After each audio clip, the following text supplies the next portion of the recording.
అందరికీ నమస్తే అండి. తెలుగు పంచాంగానికి స్వాగతం. జనవరి 7వ తేదీ బుధవారం. స్వస్తి శ్రీ విశ్వావసునామ సంవత్సర దక్షిణాయనం కృష్ణపక్షం పుష్యమాసం హేమంత ఋతువు బుధవారం రోజు పంచాంగంలో సూర్యోదయం సూర్యాస్తమయం తిథి నక్షత్రం శుభాశుభ సమయాలు శుభ ముహూర్తాలతో పాటు నేటి మంచి మాటను సరదాగా పొడుపు కథను తెలుసుకుందాం. సూర్యోదయం ఉదయం 6:48 సూర్యాస్తమయం సాయంత్రం 5:56 చంద్రోదయం రాత్రి 9:56 చంద్రాస్తమయం జనవరి 8వ తేదీ ఉదయం 10:30 ఇక ఈరోజు తిథి చవితి ఉదయం 6:52 వరకు ఉంటుంది. తదుపరి పంచమి ప్రారంభమవుతుంది. నక్షత్రం మఖ ఉదయం 11:56 వరకు ఉంటుంది. తదుపరి పొబ్బ ప్రారంభమవుతుంది. యోగం ఆయుష్మాన్ సాయంత్రం 6:33 వరకు ఉంటుంది. కరణం బాలవ ఉదయం 6:53 వరకు.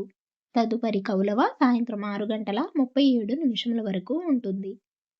ఇక ఈరోజు అశుభ సమయాలు రాహుకాలం మధ్యాహ్నం 12 గంటల నుండి 1:30 వరకు ఉంటుంది. యమగండ కాలం ఉదయం 7:30 నుండి 9 గంటల వరకు ఉంటుంది.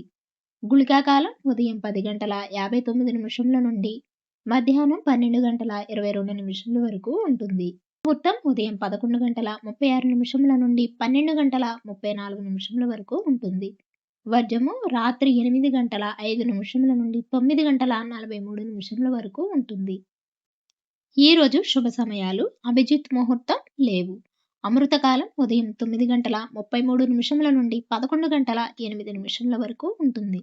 బ్రహ్మ ముహూర్తం తెల్లవారుజామున 5:15 నుండి 6:03 వరకు ఉంటుంది. ఈరోజు విశేషాలు త్యాగరాజస్వామి ఆరాధన. ఈరోజు అన్ని రకాల శుభకార్యాలకు అనుకూలంగానే ఉంది. ఇక నిన్నటి పొడుపు కథకు సమాధానం కుర్చీ. ఈరోజు పొడుపు కథ ఒక తిత్తులో ముగ్గురు ఇంతులు. జవాబు రేపటి వీడియోలో తెలుసుకుందాం. ఇక నేటి మంచి మాట. నిప్పు అప్పు పగ తనంతట తాను తరగవు, పెరుగుతూనే ఉంటాయి. అందుకే నిప్పును ఆర్పాలి, అప్పును తీర్చాలి, పగను సమూలంగా తుంచేయాలి. డైలీ పంచాంగం కోసం మా ఛానల్ను సబ్స్క్రైబ్ చేయండి. వీడియో నచ్చితే లైక్ చేయండి. తిరిగి రేపటి పంచాంగంలో మళ్ళీ కలుద్దాం. అంతవరకు సెలవు. నమస్కారం.